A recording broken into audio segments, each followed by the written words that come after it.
Bismillahirrahmanirrahim. Welcome to my channel UPI pension news update. I hope कि आप सब ठीक ठाक होंगे। आज का हमारा टॉपिक है breaking news for UPI pensioners. UPI pensioners के हवाले से लेटेस्ट न्यूज़ अपडेट। टॉपिक के जाने बढ़ने से पहले आपसे रिक्वेस्ट करते हैं कि अगर आप चैनल पर नए हैं तो चैनल को सब्सक्राइब कर लें ताकि सरकारी मुलाजमीन और पेंशनर्स के हवाले से आने वाली हर न्यूज़ अपडेट से आपको बाखबर रखा जा सके।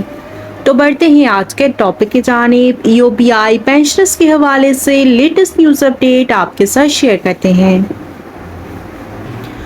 यूपीआई मुलाजमीन को कर्ज पर 48 करोड़ रुपए की गाड़ियां दी गईं। 300 से ज़ायद मुलाजमीन नौकरी से फारिग किए जाने पर अदालतों में गए और 300 से ज़ायद गाड़ियां उन्हीं के पास हैं और वो ना गाड़ियां दे रहे हैं और ना ही वो कर्जा वापस कर रहे हैं। पब्लिक अकाउंट्स कमेटी के इजलास में employees old age benefit institution के हुकाम का इंकशाफ। और ये गाड़ियाँ इदारे के नाम पर हैं तो फिर वापस क्यों नहीं ली जा रही? आरिफ अलवी का सवाल। यूपीआई को 18 प्रॉपर्टीज़ में 34 अरब रुपए की बदनवानी हुई है और तमाम 18 मार्केट से ज़ायद नोट पर ख़रीदी गई।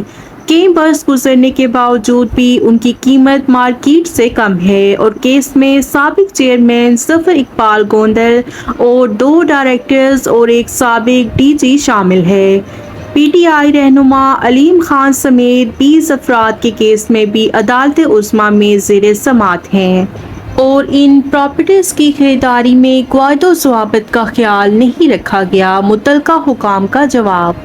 पब्लिक अकाउंट्स कमेटी के इजलास में employees old age benefit institution UPI के हुकाम ने इंकशाफ किया है कि यूपीआई के मुलाजमीन को 48 करोड़ रुपए की 600 गाड़ियां बतौर लोन लेकर दी गई और बाद में 300 से ज़ायद मुलाजमीन को नौकरी से निकाल दिया गया और वो अदालतों में चले गए और अब भी 300 से ज़ायद गाड़ियां उन्हीं के पास हैं। वो ना गाड़ियां दे रहे हैं और ना ही कर्ज वापस कर रहे हैं। कमेटी के रुकन डॉक्टर आरिफ अलवी ने दरियाफ्त किया कि गाड़ियां इदारे के नाम पर हैं तो फिर वापस क्यों नहीं ली जा रही, जिस पर मुतल्लिका हुकाम ने बताया कि गाड़ियों की वापसी के लिए कोशिश की जा रही है और इन गाड़ियों की औसतन कीमत 6 से 8 लाख रुपए है।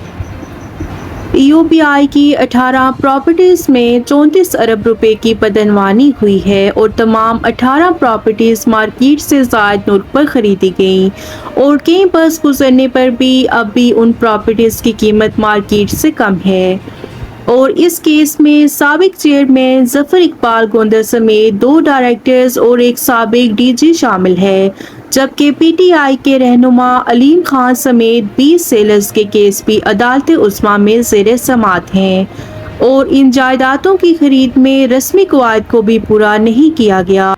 डीएचए इस्लामाबाद फ़ेज़ 1 और 2 में प्लॉट्स की खरीदारी में 22 अरब रुपए की बदनवानी हुई है। कराची, कलरकहां, चकवाल, लाहौर और सगर में प्रॉपर्टी की खरीदारी में बदनवानी की गई, जिस पर सुप्रीम कोर्ट ऑफ पाकिस्तान ने नोटिस लिया और आरिफ अलवी ने हदायत जारी की कि इन प्रॉपर्टीज़ के लिए अदा की रकम सूद के साथ वापस ली जाए और कमेटी को बताया गया कि प्रॉपर्टीज़ की खरीदारी के जिम्मेदार इदारे के साबिक चेयरमैन और फाइनेंशियल एडवाइज़र थे। यूपीआई के असासे 300 अरब रुपए हैं और इदारे के वसाइल 2027 में ख़त्म हो जाएंगे, जबकि हुकूमत यूपीआई के इदारे को सालाना 1 लाख रुपए के फंड्स दे रही है और यूपीआई में अदायगियाँ कम और पेंशन वगैरह लेने वाले ज़्यादा हैं। और मंगल को कौमी असम्बली की पब्लिक अकाउंट्स कमेटी का इजलास चेयरमैन कमेटी सैयद खुर्शीद शाह की सदारत में हुआ। इजलास में यूपीआई हुकाम ने कमेटी को इदारे की 10 साला कारकर्दगी पर तफसीली ब्रीफिंग दी और ब्रीफिंग में कमेटी को आगाह किया गया कि इख्तियारात की सूबों को मुंतकिली के बाद वफाकी कानून सूबों पर लागू नहीं होता और रिकवरी के लिए लोगों के पास जाते हैं मगर उन्होंने पैसे देने से इनकार कर दिया है। جس پر کمیٹی رکن میاں عبدالمنان نے کہا کہ 70 سے 75% کیسز اعلیٰ عدالتوں پر حکم امتناعی سے چل رہے ہیں۔ UPI حکام نے مزید کمیٹی کو آگاہ کیا کہ UPI فنڈ 300 ارب روپے تک پہنچ گیا ہے اور تقسیم کے طریقہ کار میں اصلاحات ضروری ہیں، اور 34 ارب روپے سے زمینوں کی خریداری کے کیسز اعلیٰ عدلیہ میں چل رہے ہیں۔ انہوں نے کہا کہ UPI کا ادارہ حکومت کے پیسوں سے نہیں بلکہ ملازمین کے پیسوں سے چل رہا ہے، اور وفاقی حکومت سالانہ 1 لاکھ روپے ٹوکن رقم کے طور پر دیتی ہے اور ایک رات میں نئے ادارے بن کر ان کے مزدوروں کو تقسیم کر دیا جاتا ہے،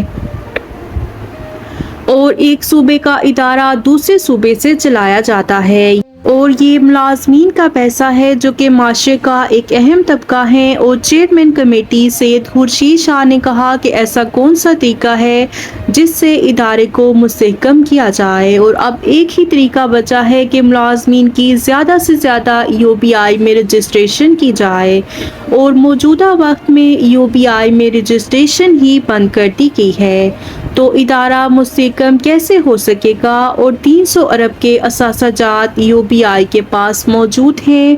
اور UPI حکام نے مزید بتایا کہ موجودہ وقت میں UPI کے پاس فنڈز موجود ہیں اور پینشن بھی ادا کی جا رہی ہے۔ UPI حکام نے مزید بتایا کہ سوشل سیکیورٹی صوبوں کی ذمہ داری ہے۔ ڈیٹا شیئرنگ کے نظام کو بہتر کرنا ہوگا کیونکہ ایک ہی شخص UPI اور BISP اور ورکرز ویلفیئر فنڈ سے بھی پیسے لیتا ہے، اور اس نظام کو کمپیوٹرائز کرنے کی اشد ضرورت ہے، تبھی اس میں بدعنوانی کو روکا جا سکتا ہے۔ کمیٹی نے مزید کہا کہ ریکوری کی شرح میں بھی تبھی اضافہ ہوا جب ملازمین سے 180 روپے زائد وصول کیے جانے لگے، ورنہ 5 ارب روپے کا نقصان بھی ہوا ہے۔ UPI حکام نے کمیٹی اجلاس میں انکشاف کیا کہ 35 ارب روپے سے زائد کی جائیدادوں کے کیسز سپریم کورٹ میں زیر سماعت ہیں، جس میں 15.5 ارب سے زائد کی مالیت 328 پلاٹس DHA اسلام آباد میں واقع ہیں، جبکہ دارالحکومت کے پوش علاقے 1 ارب سے زائد مالیت کا پلاٹ بھی موجود ہے، اور لاہور میں 5 ارب روپے سے زائد، جبکہ دیگر اربوں روپے کی جائیدادیں ملک کے دوسرے شہروں میں واقع ہیں۔ اور کمیٹی کو بتایا گیا کہ یہ جائیدادیں 2012 میں اضافی قیمت پر خریدی گئیں اور آج بھی ان کی مالیت خریدی کی قیمت تک نہیں پہنچ سکی، اور اس کیس میں سابق چیئرمین ظفر اقبال گوندر سمیت 2 ڈائریکٹرز اور ایک سابق DG شامل ہے، جبکہ PTI کے رہنما علیم خان سمیت 20 سیلرز کے کیسز بھی عدالتوں میں زیر سماعت ہیں، اور ان جائیدادوں کی خرید میں رسمی قواعد کو پورا نہیں کیا گیا، اور عدالت نے اس کیس کے فیصلے کے لیے UPI افسران سمیت سیلرز کو بھی طلب کر رکھا ہے۔ تو یہ تھی UPI پینشنرز کے لیے بڑی بریکنگ نیوز اپڈیٹ جو کہ آپ کے ساتھ شیئر کی گئی۔ ویڈیو کو لائک کر لیں، زیادہ سے زیادہ شیئر کریں۔ اگر آپ چینل پر نئے ہیں تو چینل کو سبسکرائب کر لیں تاکہ سرکاری ملازمین اور پینشنرز کے حوالے سے آنے والی ہر نیوز اپڈیٹ سے آپ کو باخبر رکھا جا سکے۔